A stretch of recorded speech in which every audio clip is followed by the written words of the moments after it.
Sir మీరు ముదిరాజ్ సామాజిక వర్గానికి జాతీయ స్థాయిలో నేతగా ఉన్నారు. టోటల్గా ఈ 2 తెలుగు రాష్ట్రాల్లో కానీ ఇండియాలో కానీ బీసీల పరిస్థితి ఏంటి సార్? బీసీలు ఒక 75 ఏళ్ల స్వతంత్రానంతరం కూడా ఈ దేశంలో అనాథల్లాగా ఉన్నారు. అదే ఇప్పుడు అడుక్కునే స్టేజ్లోనే స్టేజ్ ఉన్నారు. 1956లో ఫస్ట్ కాకా కాలేల్కర్ కమిషన్ వెనుకబడిన వర్గాల మీద పార్లమెంటుకు సబ్మిట్ చేస్తే దాన్ని ఆమోదించకుండానే పక్కకు పడేసినారు జవహర్లాల్ నెహ్రూ గారు ప్రధాని. అవును, ఒక కులపరమైన దాన్ని మనం ఆమోదిస్తే పార్లమెంటుకు ఏదో చెడు ఆపాదించబడుతుంది అన్న పేరుతో బీసీలను రిజెక్ట్ చేసినారు. ఈరోజు కూడా కేంద్రంలో జరుగుతున్నది ఏమిటంటే, అంటే దేవుడు లాంటి మండల్ ఇచ్చిన రిపోర్ట్ ఎందుకు అమలు కావడం లేదు? అది కూడా కాలేదు. అది విపి సింగ్ గారి చొరవతోటి అయింది. సుప్రీంకోర్టు ఇన్వాల్వ్మెంట్ తోటి 93 నుంచి అయింది. ఇప్పుడు కేంద్రంలో జరుగుతున్నది ఏమిటంటే, సుప్రీంకోర్టు ఒక తీర్పు ఇచ్చింది, ఈ రిజర్వేషన్లు 50% కంటే మించవద్దు. Okay, accept rule. మరి మోడీ గారు వచ్చి 10% పెంచిండు కదా, 50 కంటే ఎక్కువ.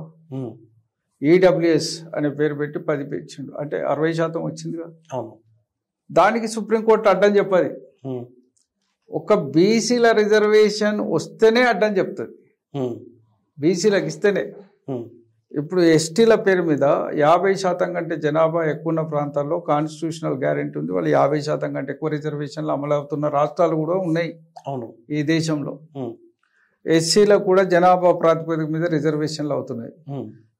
అయితే ఒక ఎగ్జాంపుల్, ఒక రాష్ట్రంలో బీసీలకు 27% ఇచ్చినారు, ఎస్సీలకు 22కు వచ్చింది, ఎస్టీలకు 20 దాకా పోయింది. 20, 22, 42 పోతే బీసీల కాడ మిగిలేది 8%.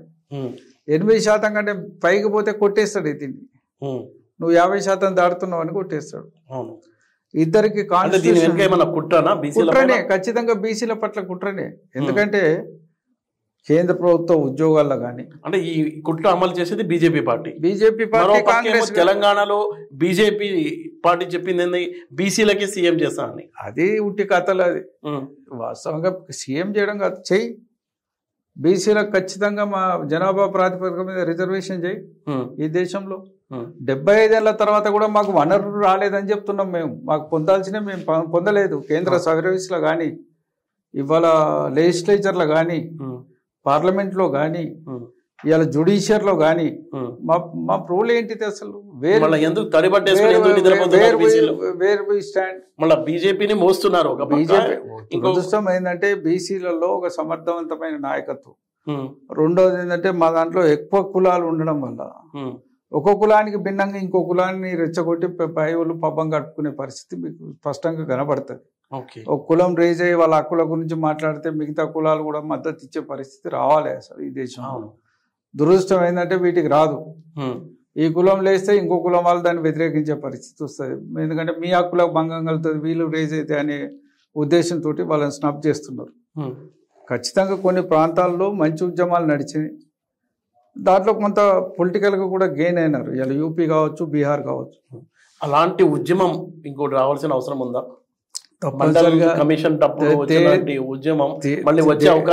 దేశవ్యాప్తంగా బీసీలు ఉద్యమించక తప్పదు.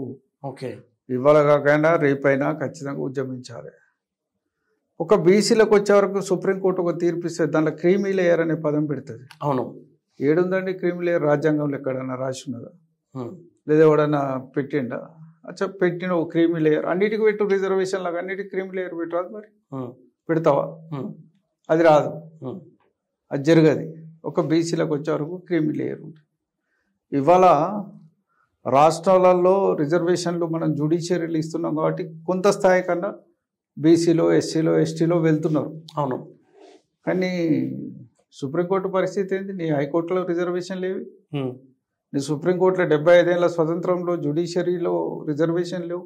అవును, జ్యుడిషియరీ కమిషన్ ఏర్పాటు చేస్తాన్న హామీ ఏమైంది? అవును, వీటన్నిటిని ఉల్లంఘిస్తూ మొత్తం న్యాయమూర్తులంతా మా వర్గాల వాళ్ళు కాకుండా మీ వర్గాల వాళ్ళు మీరు మా కోసం మీరు తీర్పులు ఇవ్వమంటే ఎందుకు ఇస్తారు? మీరు ఇవ్వరు.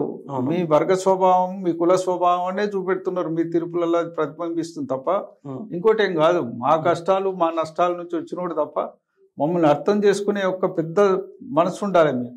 అవును, అది ఎక్కడ కనబడదు. ఇవాళ మేము వేసిన కేసులన్నీ వెనుకకెందుకు వస్తున్నాయి?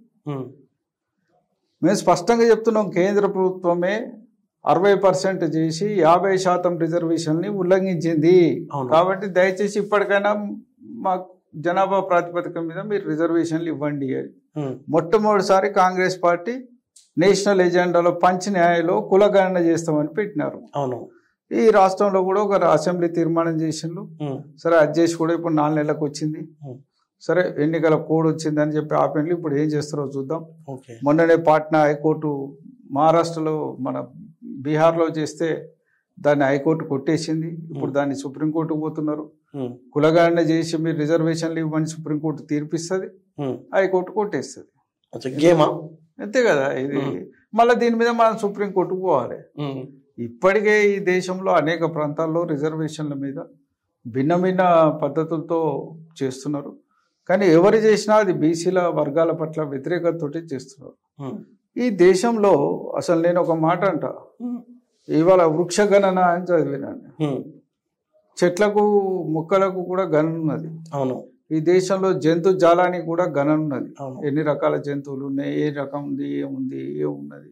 అవును, అసలు అన్నిటికీ గణన ఉన్నది, కానీ ఒక బీసీలకు వచ్చే వరకు గణన ఉండదు. Hi, this is Swathi. Like చేయండి, షేర్ చేయండి, కమెంట్ చేయండి అండ్ సబ్స్క్రైబ్ చేయండి GR TV. Hi, this is Monica. Please like, share and subscribe GR TV.